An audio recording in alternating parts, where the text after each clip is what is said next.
أشهد أن لا إله إلا الله وحده لا شريك له وأشهد أن محمدا عبده ورسوله أما بعد فأعوذ بالله من الشيطان الرجيم بسم الله الرحمن الرحيم الحمد لله رب العالمين الرحمن الرحيم مالك يوم الدين إياك نعبد وإياك نستعين اهدنا الصراط المستقيم صراط الذين أنعمت عليهم غير المغضوب عليهم ولا الضالين.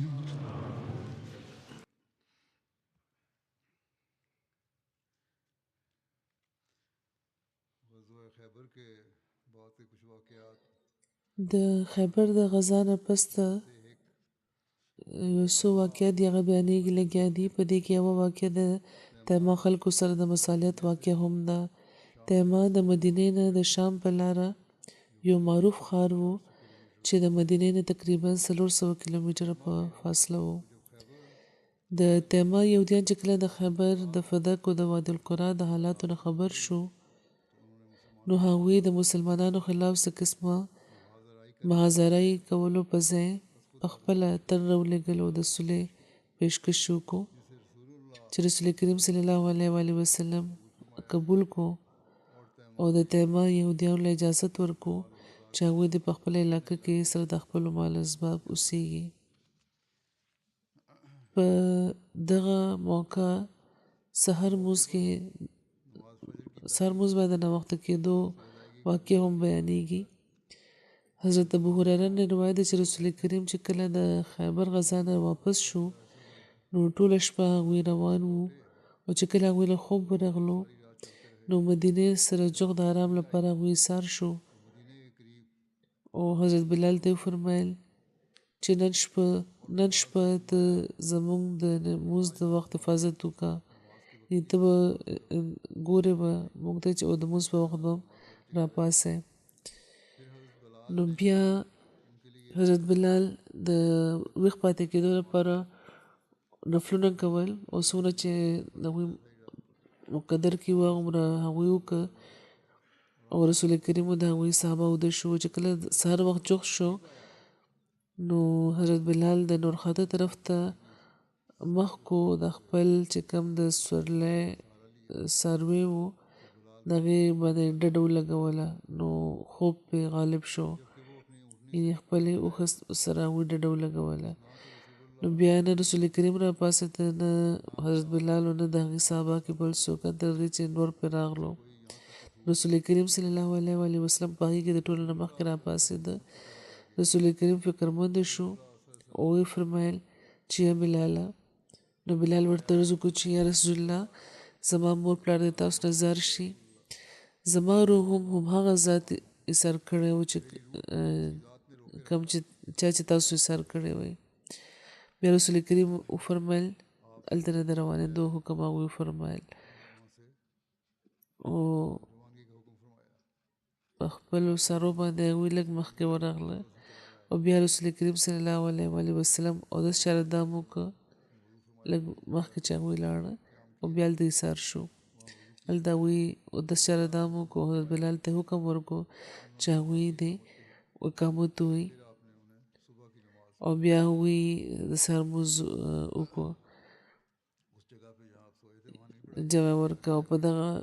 ځای چېرته چې هغوی وده شوي وو هلته یې لمونځ نو جمع ورکړی بلکې لږ مخکې شو نو هلته یې بیا سره د جمع لمونځ کړی. چې کله هغوی لمونځ وکړو نو هغوی دا فرمایلي وو چې څوک چا نه چې هېر شي لمونځ نو هغه ته پکار چې کله ورته رایاد شي نو بیا د هغه وختو کې ځکه چې خدای پاک دا فرمایلي چې لمونځ زما د ذکر لپاره قایم ووایي. دلته دا هم واضح کول پکار دي چې د سحر مونځ په تاخیر کې چې د سحر مونځ تاخیر چې کومه واقع ده دا په ډېرو غزواتو کې بیان شوې ده ځینې د تبوک واقع بیاني او ځینې دا د حدیبیې په موقع دا بیان کړی ده ممکن ده چې راوي غلط شوی وي او د بل جنگ واقع وي او د سره بیان کړی وي یا ممکنه ده چې د یو ځل نه زیات دا واقع شوی وي زیات ځل او بهرحال خدا خبر دی د مدینې نه په واپسۍ کې صحابه په اوچت اواز تکبیر ویلو په دې باره کې حضرت ابو موسی شریف بیان کړی دی چې مدینې نه په واپسۍ خلک یو وادي کې وروخته او خپل اوازونه اوچت کړ تکبیر ویلو چې الله اکبر لا اله الا الله چې کله رسول کریم صلی الله علیه وسلم دا ولید نو هغوی فرمایل چې خپل اواز ښکته ساتئ تاسو یو داسې استه ته نه اواز کوئ لګي چې هغه کوڼ دی او نه غیر حاضره دی خدای پاک ډېر اورېدونکی هم دی او حاضر هم دی نو ځکه خپل اواز د میزنې درجې ساتئ یعنې تاسو هغه ته اواز کوئ چې ډېر اورېدونکی دی او ډېر جوخت دی او تاسو سره دی او راوي وایي چې زه رسول کریم پسې سورم پسورلی نو ما دا ووایي چې لا حول ولا قوة الا بالله نو هغوی دا واورېده نو رسول کریم چې زما اواز واورېدو نو هغوی ما ته وفرمیل چې یا عبدالله بن قیس ما ورته ارزو کو چې زه حاضر یم حضور فرمایي چې د حضرت ابو موسی شرین نوم عبدالله بن قیس و دوی وایي چې ما ارزو کو چې زه حاضر یم یا رسول الله صلی الله علیه وسلم نو هغوی وفرمیل چې زه تا د یو کلمې نه خبر نه کم چې د جنت خزانو کې یوه خزانه ده نو ما ورته ارزو کو چې ولې نه یا رسول الله صلی الله علیه وسلم زما مور پلار د تاسو نه زر شي ضرور راته ووایي نو هغوی وفرمیل چې لا حول ولا قوة الا بالله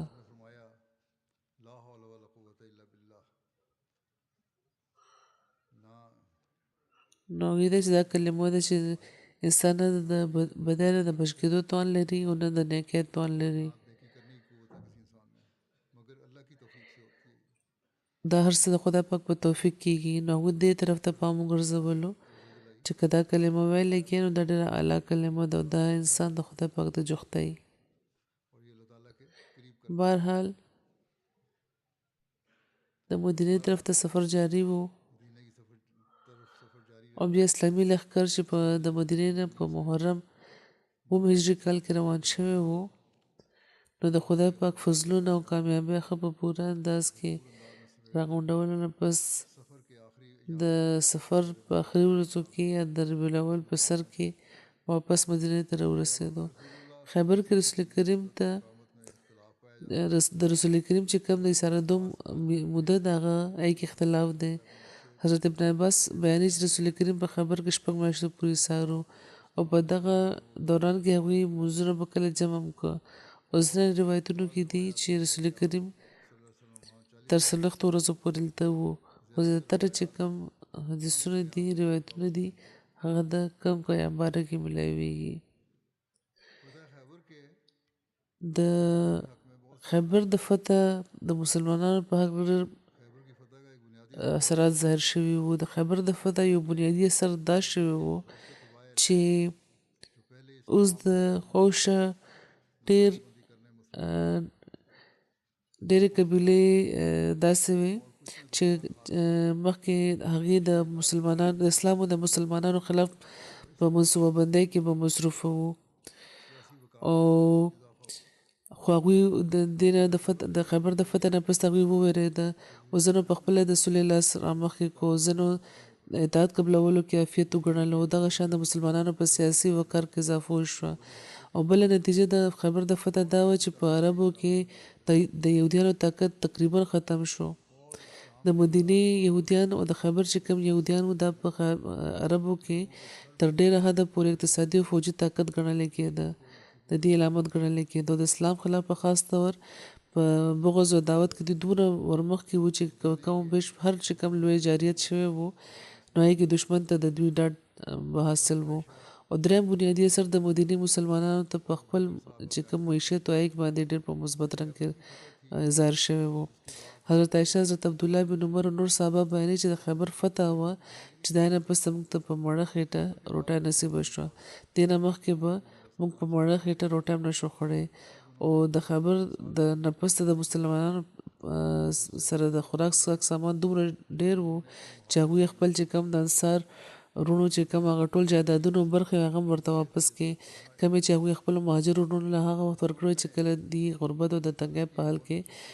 د مکې نه هجرت کړو دلته راغلي وو. په دغه لړ کې د حضرت انس یو ډېر دلچسپ روایت دی چې پکې دا ټول تفصیل هم راشي. دغې وایي چې کله چې مهاجر مکې نه مدینې ته راغله نو هغوی په دغه حال کې وو چې هېڅ هم ورسره نه و. د مدینې چې کوم انصار وو هغوی ځمکې هم وې، مال او څاروي هم لرل. نو انصار تقسیم داسې کړی و چې هر کال د خپل د پیداوار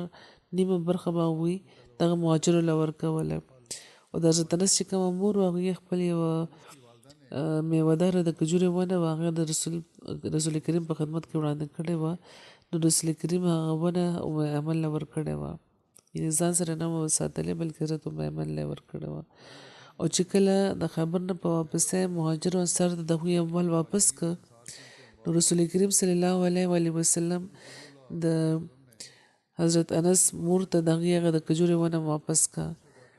حضرت انس وایي چې کله ما ام ایمن ته وویل چې دا ونه اوس موږ ته واپس ملاوه شوه نو هغوی وویل چې زه به دا بیخي نه واپس کوم،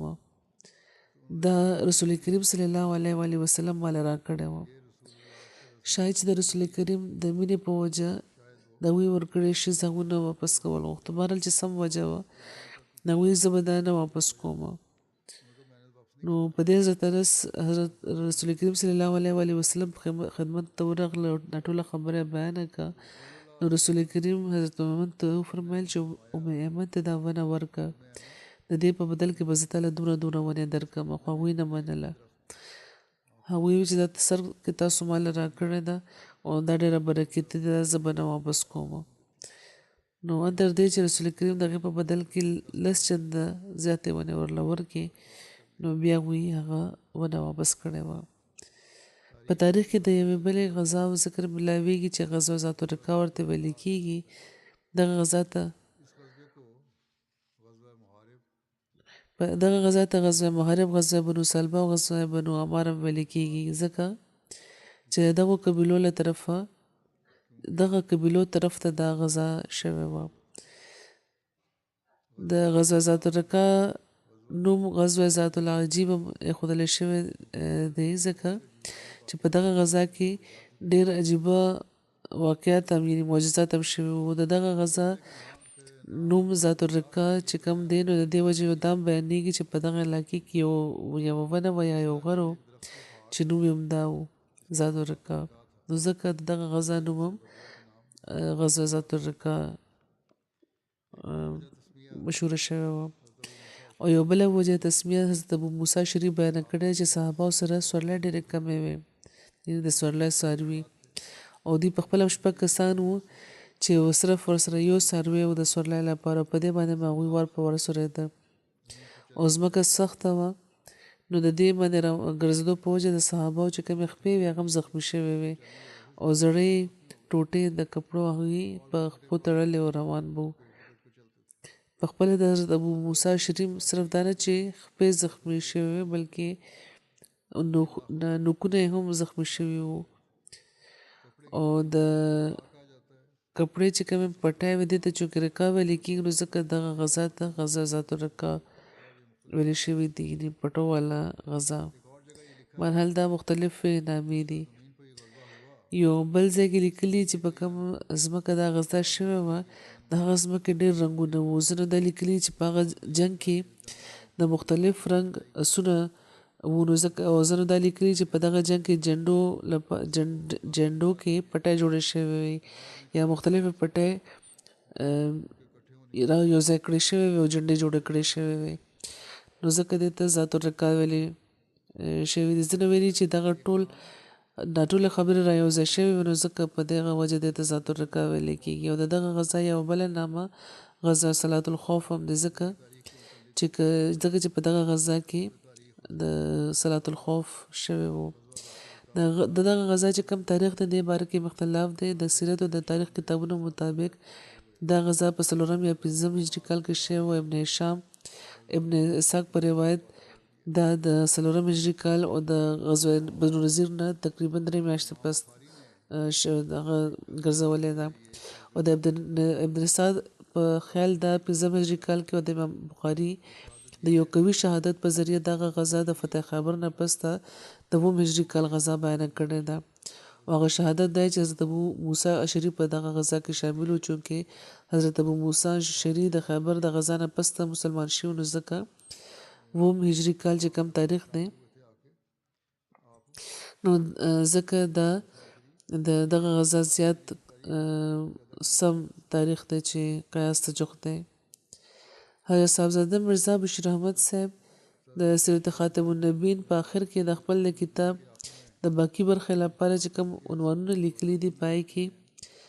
غزوه ذات الرقاع وی د خیبر د غزا نه پس د 9 هجري کال غزا ګرځولې ده. د دغه غزا یو سبب دا و چې د نجد په علاقه کې ځینې خلک و چې وخت په وخت به وی غلاګانې کولې او ډاکې به اچولې او په دغه وارداتونو به مسافران پریشانه کول. او دغه خلک یو ځای کې ایثار نه وو، نو ځکه په دې باندې کابو بیا موندل ډېر ګران و. نو رسول کریم د دې خلاف د سردار کاروای فیصله وکړه. او یو بل سبب د دغه غزا دا بیانېږي چې یو تن چې د تجارت مال سره مدینې ته راغلی و، د مدینې خلکو هغه نه مال واخیستو. نو هغه مسلمانانو ته وی چې بنو انمار او بنو سلبه ستاسو لپاره یو لښکر راغونډ کړی دی او تاسو د هغې نه غافلان یې. رسول کریم صلی الله علیه وسلم ته چې دا خبره راورسېدو نو هغې په مدینې باندې نگران مقرر کو او د سفر تیاري وکړه. ابن اسحاق وایي چې حضرت ابوذر غفاري هغوی نایب مقرر کړی و. او ابن سعد او ابن هشام وایي چې حضرت عثمان بن عفان هغوی نگران مقرر کړي و. خو بهرحال په سفر روان شو. هغوی د غزا د حالاتو د واقعاتو باره کې نور ذکر دا ملاویږي چې رسول کریم صلی الله علیه وسلم مدینې نه تقریبا 400 کسانو سره یا د ځینو روایتونو مطابق 200 یا د 800 کسانو سره روان شو او شکرا وادي ته ورسېده. شکرا وادي مدینې نه د 2 ورځو په مسافت ده او په دې ځای کې دوی یو ورځ ایثار و او خوا د خوا دستې روانې کې تر شپې ټولې دستې واپس راغلې. نو هغوی خبر راوړی و چې هغوی هېڅوک هم ونه لیده او هغوی د قدمونو نشانونه مټاو کړي دي.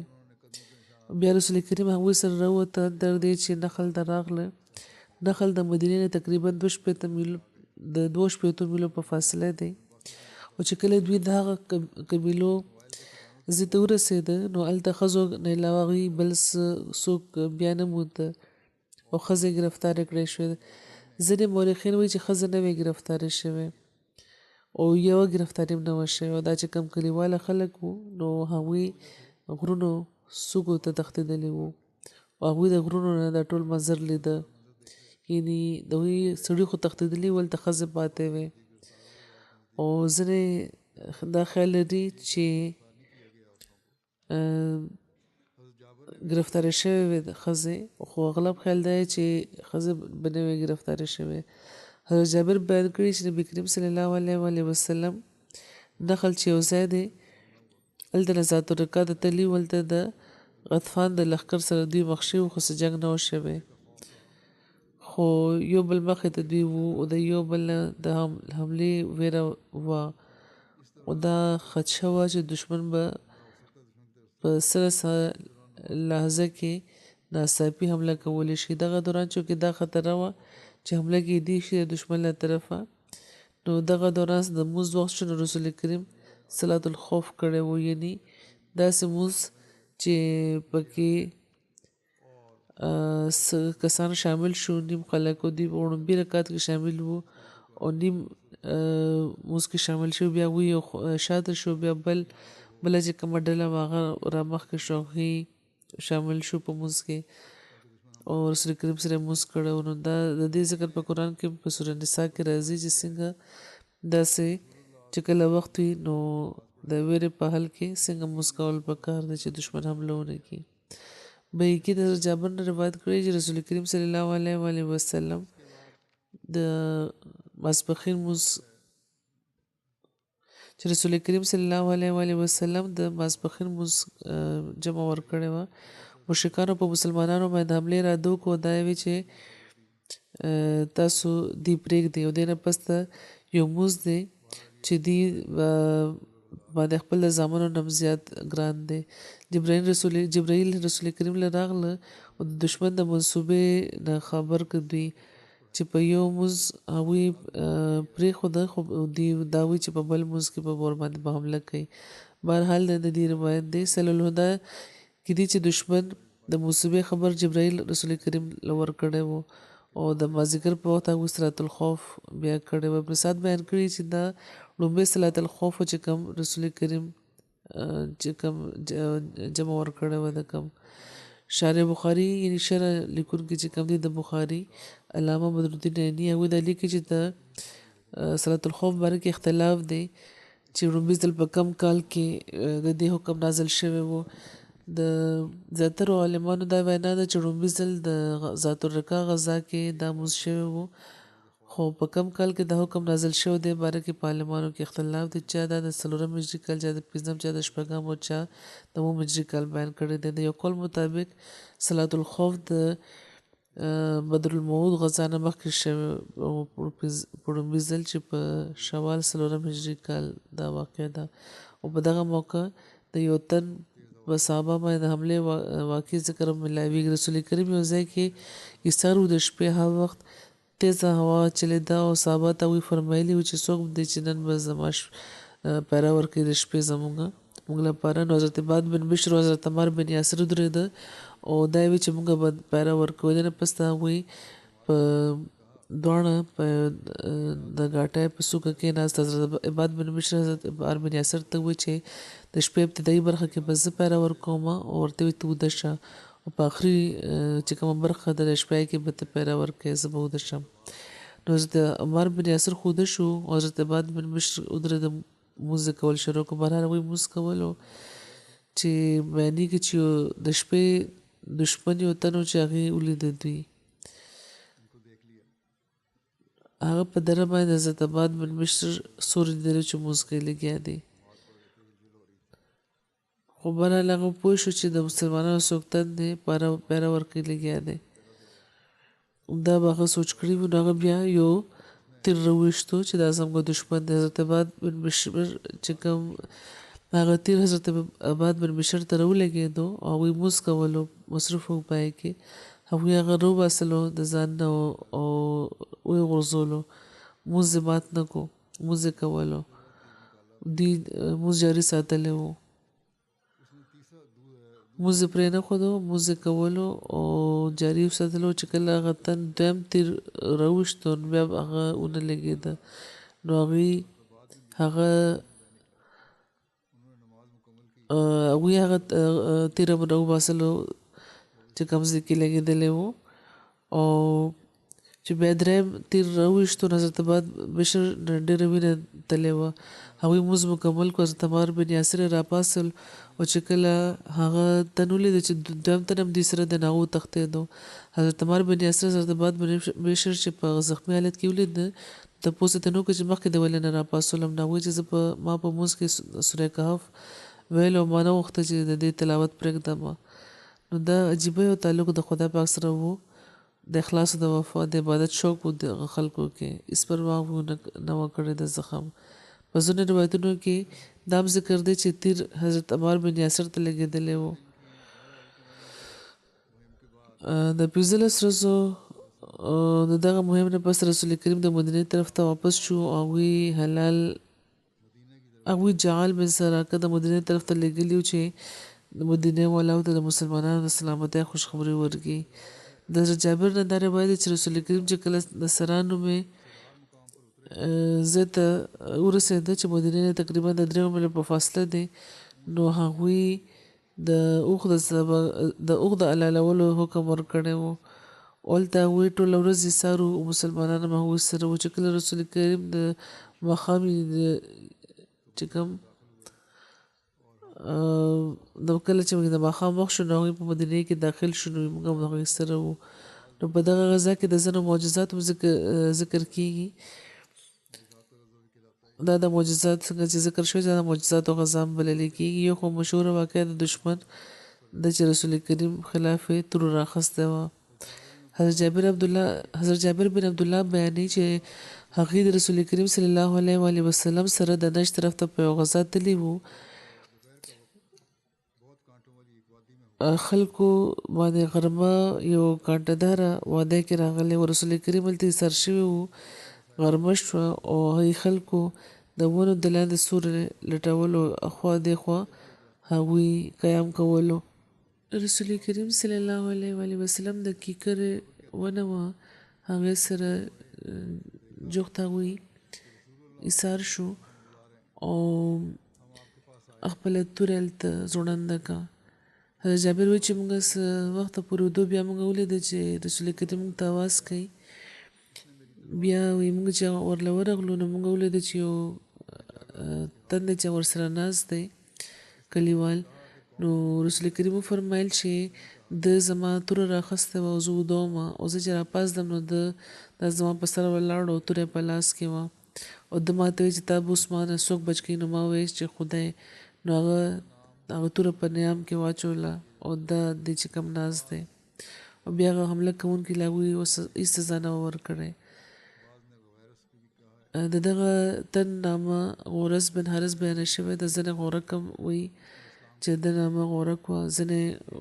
غورس هم بیانه کړې ده او د دې تن باره کې بیانېږي چې د اسلام قبول کړی و او دا هم چې اسلام یې نو قبول کړی او دا هم بیانېږي چې د لوز کړی و چې آینده به چې د رسول کریم مقابلې له نه راځي د رسول کریم صلی الله علیه و وسلم خلاف د واقع چې دغه تن د توره راخسته وه د دغه شان واقع په نور روایتونو کې پته چلی چې پکې د دوسر نومې تن ذکر شوی دی ځینې عالمانو دغه دواړه واقعیت یو واقع بیانه کړی ده او ځینو په خیال دا دواړه واقع د بیلو بیلو موقعو وې د دوسر چې کومه حمله وه دغه واقع د 3 هجري کال د غزوه عمرو یا غزوه بني غطفان په واپسې شوی وه چې داسې ده چې مشرکانو چې کله رسول کریم یو ځای کې ولیده چې یوازې ملاست دي نو هغوی خپل سردار دوسر له راغله او دا تن په دې کې ټولو کې زیات بادر و هغوی مشرکانو هغه ته ووایي چې دا ټایم دغه وخت رسول کریم بیخي یوازې پروت دی نو دا ستا کار چې ته ورشې او ورسره پوه شې او یو روایت کې دا راغلی دی چې په خپله دوسر چې کله رسول کریم هلته ولیده چې یوازې ملاست دي نو ورته وایي که دا وخت زه رسول کریم ووژنم نو خدای پاک که دا وخت ما رسول کریم ونه وژلو نو خدای دې په خپله ما ووژني او دا را ووایي او توره راواخیسته او رسول کریم سر ته ورغلو او بیا هغوی ته یې ووایي چې تاسو نن زما د لاسه تاسو څوک بچ کولی شي نو رسول کریم ډېر په اطمینان ورته وفرمیل چې خدای به ما تا نه بچ کوي نو په دې هغه په ځمکه پرېوت او توره هم د هغه د لاسه پرېوته رسول کریم فوراً د هغه توره راواخیسته او ورته یې وفرمیل چې اوس به تاسو څوک ما نه بچ کوي نو په دې دوسر ووایي چې لا هېڅوک هم نه چې ما هېڅوک هم نشي بچ کولی او زه ګواهي ورکوم چې د خدای نه بغیر بل هېڅوک هم برحقه معبود نشته او محمد د خدای رسول دی هغه دا بیا وایي چې قسم په خدای زه باندې چیرې هم ستاسو خلاف خلک نه راغونډوم دا لوز هغه کړی و نو بیا رسول کریم دغه تور هم هغه له واپس کا او یو بل روایت کې چې کله دوسر د هغې طرف ته متوجه شو نو عرض یې کولو چې قسم په خدای تاسو د احسان کولو په معامله کې ما نه ښیئ نو رسول کریم ورته په جواب کې وفرمیل چې انا احق بذلک منک یعنې زه په دغه خبرې تا نه زیات حقدار یم چې احسان وکړم او دوسر بیا خپل قام له ورغلو خو حال یې بیخي بدل و خپل قام دغه بیا تبلیغ کولو دوسر واقع بیانه کړه چې ما سره څه وشو او څنګه زه پرېوتم او د پرېوتو واقع هغه داسې بیانولی چې مالته یو د اوچت قد یو تن ولیدو چې کله ما هغه توره نیولې ولاړم هلته نو ما اورېده چې هغه د اوږد قد چې کوم هغه تندی هغه هلته راغله ما له دیکه راکړه او زه پرېوتم نو ځکه زه بیا پوه شوم چې دا څوک انسان نه دی دا خو فرشته ده نو ما هغه وخت اقرار وکړو چې د خدای نه بغیر بل څوک برحقه معبود نشته محمد صلی الله علیه و آله وسلم د خدای رسول دی نو دوی قسم به خدای زه به دغې خلاف به چې څه حرکت نه کوم او بیا خپل کام له د اسلام دعوت ورکولو یو ځای کې دا واقع داسې لیکلی شوې ده هلته د یو مرغه واقع هم بیانه شوی دی حضرت جابر روایت دی چې موږ رسول کریم سره وو او صحابهو کې یو تن چې هغه د یو مرغه بچی راوړو او رسول کریم دغه طرف ته کته د دغه مرغه مور یا پلار یا دواړه وو یا یو هغې کې هغه ځان یې دغه صحابي مخې ته راوغورځولو کوم صحابي چې هغه ماشوم نیولی وو یعنې هغه د مرغه بچی چې نیولی وو نو هغه دغې چې کوم مور پلار کې یو و نو هغه دغه صحابي مخې ته ځان راوغورځولو نو خلکو هغه ته په حیرانتیا کته حیرانېده چې دا څه وشو چې هغه مرغه په خپله راوکېناستو نو رسول کریم فرمیل چې ته په دغه مرغه تاسو حیرانېږئ چې دا خپل ژوند وړاندې کوي د خپل د ماشوم له خاطره چې تا دغه بچی نیولی دی نو هغه خپل د بچی خلاصولو لپاره راغلو چې ما واخله او بیا ویې فرمیل چې قسم به خدای ستاسو رب د دغه مرغه نه هم زیات په تاسو رحم کوي لکه څومره رحم چې دغه مرغه په زړه کې د خپل بچي لپاره دی نو خدای پاک ډېر هم زیات په تاسو رحم کوي د جنوني ماشوم د شفا واقع بیانېږي په معجزاتو کې حضرت جابر بیانوي چې موږ رسول کریم سره دغه ذات الرقا ته تللي وو نو په لاره کې یوه کلیواله ښځه وه چې خپل د زوی سره راغله او دا وایي چې یا رسول الله دا زما زوی دی او په دې شیطان غالب شوی دی د جنون حمله پې کېږي جنوني کیفیت پې طاری کېږي نو هغوی رسول کریم دغه خوله کلا وکړه پکې خپل لعاب واچولو دا یې وفرمیل چې د خدای دشمنان لرې شه او دا دعا هغوی کړې وه چې زه د خدای رسول یم 3 ځله هغوی دا کلمات ویلي وو او بیا فرمایي چې دا ماشوم بوځئ دته به هېڅ ټیم دا تکلیف بیا نه کېږي په 3 هاو کې د برکت واقعه د دې یو ذکر شوی دی د شترمرغ هاوې حضرت جابر نه روایت دی چې په غزوه ذات الرقا کې عروه بن زید حارثي 3 ها راوړې وې چې د شترمرغ د ها اچولو په ځای کې پرتې وې او رسول کریم ورته وفرمیل چې جابر دا واخله او دغه ها پخې کا نو ما هغه پخې کې او په یو پیاله کې مې راوړې او بیا ما روټۍ له ټوله خو مې لا ونه شو نو رسول کریم صحابه د روټۍ نه بغیر هغه خوړل شروع کړه تر دې چې هغوی ماړه شو او په هغه پیاله کې هغه هماغه شان دی لکه څنګه چې په سر کې وی او بیا وی ډېر صحابه ورته نه خوړلي وو بیا موږ مخکې روان شو په دغه موقع د یو اوښ د کیسې ذکر ملاویږي چې د خپل د مالک شکایت یې کړی و د جابر نه روایت دی چې موږ غزوه ذات الرقا نه واپس را روان وو چې هرات ته ورسېدو نو یو اوښ چې ډېره په تیزه راغلو او شور یې جوړ کړو نو رسول کریم وفرمیل چې تاسو خبرې چې دغه اوښ څه ویلې دغه اوښ د خپل لاګا خلاف ماته شکایت کولو د ده چې کوم آقا دی هغه د ډېرو کلونو راځي د نه کار اخلي لګیا دی اوس هغه اراده لري چې دا حلال کړي نو یا جابر دغه د مالک له ورشه هغه مال راوله نو ما ورته عرض وکړو جابر وایي چې ما ورته عرض وکړو چې زه خو هغه تن پېژنم هم نه چې مالک څوک دی نو هغوی ورته وفرمیل چې دا اوښ به خپل د مالک طرف ته ستا رهنمایي کوي دا پرېږده نو وی دا به بوځي تا مالک له نو هغه اوښ چې کوم دی هغه روان شو تر مالک یې دی ورسول بیا وایي هغه ما هغه راوست رسول کریم له نو رسول کریم ورسره د اوښ باره کې خبرې وکړې رسول کریم ورته وفرمیل چې ته دا اوښ په ما خرڅ کړه نو هغوی بیا هغه رسول کریم هغه واخیستو نو په ځنګل کې پرېښودو سرېدو لپاره په دغه موقع د جابر د اوښ د ورکېدو ذکر ملاویږي. حضرت جابر نه روایت دی چې په توره شپه کې زما اوښ ورک شوی و. نو زه رسول کریم د خوا نه تېر شوم. نو هغوی ما تپوس کړو چې څه چل شوی دی. نو ما ورته عرض وکړو چې یا رسول الله زما اوښ ورک شوی دی. نو هغوی وویل چې ستا اوښ فلاني ځای کې دی، ورشه هغه راونیسه.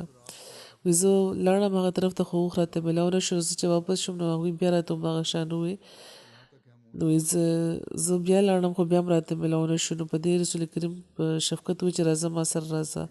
بیا هغوی ما سره لاړه تر دې چې موږ اوښ ورسېدو. هغوی بیا هغه اوښ ماله راکړو. د یو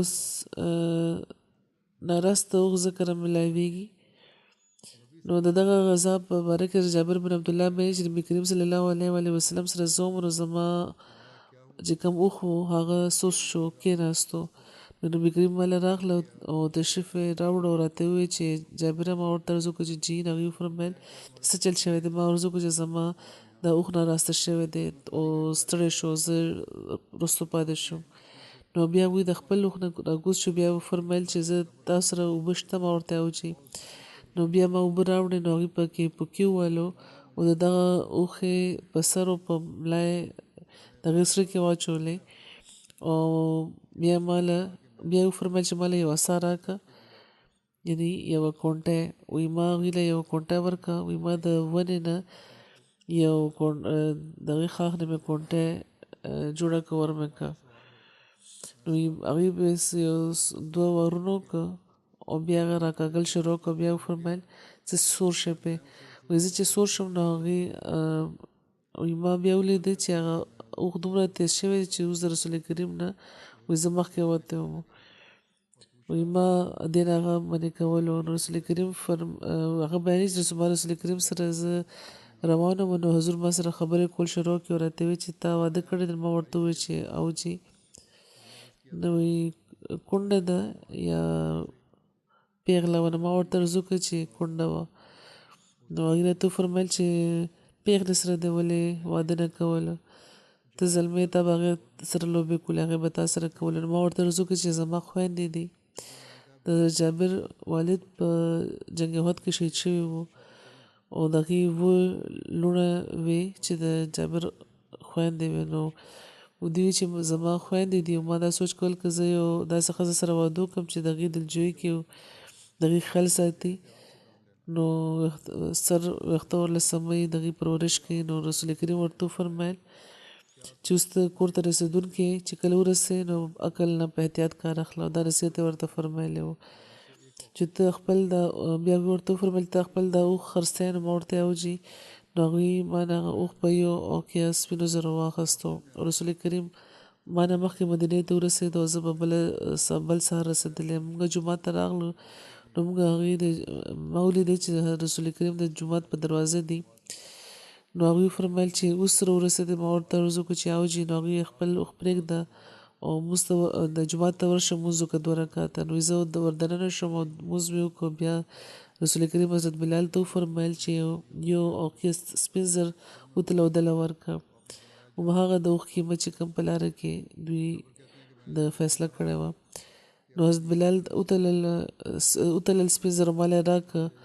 او څه زیات یې هم راکړه. نو زه واپس شوم. نو رسول کریم وفرمیل چې جابر ماله راولي. جابر وایي چې ما په زړه کې وایي چې نبي کریم صلی الله علیه وسلم زما اوښ به ما ته واپس کړي او دې نه زیات بله څه خبره هغه وخت زما ناخوښه نه وه. نو هغوی راته وفرمیل چې خپل اوښ هم واخله او د دې قیمت هم ځان سره وساته. یعنې دا د جابر د توقع برعکس د هغوی خیال دا و چې دوی به اوښ ما ته واپس کړي او قیمت به شاید چې واپس کولی. خو رسول کریم ورته وفرمیل چې قیمت هم واخله، اوښ هم واخله. او هغوی به د اوښ قیمت واپس وانخیسته. د لږو اوبو د زیاتېدو واقع هم د معجزاتو په ذکر کې جابر بیانوي چې د دغه غذا دوران یو ځل رسول کریم وفرمیل چې جابر د اودس لپاره اعلان وکړه. نو ما وکړه چې واورئ اودس چارندام وکړئ. اعلان خو مې وکړو، خو ما رسول کریم ته عرض وکړو چې په قافله کې د اوبو یوه قطره هم نشته دا وخت موږ سره. نو هغې وفرمیل چې فلاني تن له ورشه انصاري چې کم دی او ګوره چې د هغه په مشک څه شته. زه چې ورغلم نو دغه په مشکیزو کې د یوې خولې نه یوه قطره بهدني ډېر لږې اوبه وې پکې. وایي ما به چې کله د هغې نه اوبه اخیستې نو چې کوم دی کې اوچ ځای و په هغې به صرف هغه لوند شو هغه ځای، دومره اوبه وې پکې صرف. نو وایي ما رسول کریم ته عرض وکړو چې یا رسول الله دومره اوبه دي په دې کې یوې قطرې عمره. نو هغې وفرمیل چې دا ما له راوړه. نو زما هغه راوړه رسول کریم نو هغې خپل لاس کې هغه ونیو او څه ویل شروع کړو، دعا یې کوله. وایي زه نه یم خبر چې هغوی څه فرمایلي وو، خو هغوی به خپل په لاس هغه له زور ورکولو او بیا هغه ما له راکړو، راته یې وفرمیل چې ورشه یو لوی ټب راوړه. او ما هغه د هغوی مخې ته کېښودو، ټب مې راوړو. نو رسول کریم په ټب کې داسې لاس اوچت کړه، لاسونه پکې داسې کېښود او داسې پکې خواره کړه چې خپلې ګوتې پکې خوره کړې وې. او بیا خپل لاس خور کو او د ټب تلي پورې هغه ورسولو. او بیا یې وفرمیل چې جابره اوس زما په لاس د اوبه را واچوه او بسم الله ووایه، چې کوم هم قطرې دي د اوبو هغه زما په لاس را واچوه. وایي چې کله ما د هغې په لاس باندې هغه واچولې نو بسم الله مې وویل نو ما ولیده چې د رسول کریم د ګوتو د میز نه د چینې په شان د اوبه په جوش روزي لګیا دي، ان تر دې چې هغه ټب ډک شو. بیا هغې وفرمیل چې جابره هر تن ته اواز کړه چې د اوبو ضرورت لري. نو خلک بیا راغله، هغې هغه اوبه وڅښلې ان تر دې چې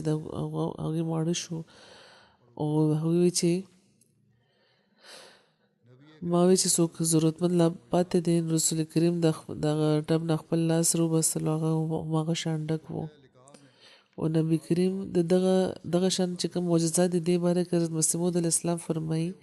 چې د لقا په دغه درجه کې ځینې اوقات د انسان نه داسې کارونه کېږي چې د بشریت د طاقتونو نه زیات معلومیږي او د الهي طاقت رنګ په ځان کې لري، لکه څنګه چې زموږ سید او مولا سید الرسول حضرت خاتم الانبیا صلی الله علیه و آله وسلم د بدر په جنگ کې د کاڼو یو موټی د کافرانو طرف ته ویشتی و. هغه موټی د یو دعا په ذریعه نه بلکې په خپل روحاني طاقت هغوی ویشتی و، خو دغه موټی خدایي طاقت ښودلی و. او د مخالف په فوج باندې د دې داسې خارق عادت اثر شوی چې یو پکې داسې نه پاتې شوی چې سترګو ته د دې اثر نه وي رسېدلی. هغوی ټول د ړاندو په شان شوي وو، په داسې ناقلاري او پریشاني په هغې کې پیدا شوې وه چې هغوی لکه د مدهوشو په شان په منډه شوي وو. او د دغه معجزې طرف ته خدای پاک په دغه آیت کې اشاره فرمایلې ده چې وما رمیت اذ رمیت ولکن الله رمی، چې کله تا هغه بوټي ویشتې نو تا نه ویشتې بلکې خدای پاک ویشتې وو. او در پرده د خدای پاک طاقت په دې کې کار کولو، دا د انساني طاقت کار نه و. همدغه شان دویمه معجزه د رسول کریم شق القمر معجزه ده. دا په هغه الهي طاقت په ظهور کې راغلی و چې یو دعا ورسره شامله نه وه، ځکه چې هغه صرف د ګوتې په اشاره چې د خدای پاک د طاقت نه ډکه وه واقع شوې وه. او د دغه شان نور ډېر معجزات دي چې صرف د ذاتي اقتدار په طور رسول کریم صلی الله علیه و آله وسلم ښودلي دي، ورسره څه دعا نه وه. لږ شانې اوبه چې صرف په یو پیاله کې اوبه خپلې ګوتې به هغوی په دغه اوبو کې واچولې، هغه به دومره زیاتې کې چې ټول لښکر او اوښانو او اسونو به هغه اوبه وڅښلې او بیا به هماغه شانې به وې په خپل مقدار کې. او ډېر وخت به هغوی په 3-4 روټو باندې به لاس کېښودو او په زرګاو چې کوم اوږې به وو او تږي به وو د هغوی ګېډه به پرې مړه کړه. او ځینې وخت لږ شان پی به وو، خپل د شونډو برکت باندې به د یو ډلې د خلکو د یوې ډلې ګېډه به په هغې باندې مړه کړه. او ځینې وخت ترخې اوبه به وې د کوهي، هغې کې به خپل لعاب واچول، هغه به یې خوږې کړي. او ځینې وخت ډېر زخمیان وو چې خپل لاس باندې به هغې ښه کړه. او ځینې وخت د چا سترګې چې د ډیلۍ به د جنګ په وجه جنګ کې به بهر را پرېوتې وې، هغه به په خپل لاس برکت سمې کړي. او داسې نور ډېر کارونه هغې په خپل ذاتي اقتدار کړي وو چې ورسره یو پټ طاقت د خدای پاک ملاو و. اللهم صل علی محمد وعلى آل محمد وبارک وسلم انک حمید مجید.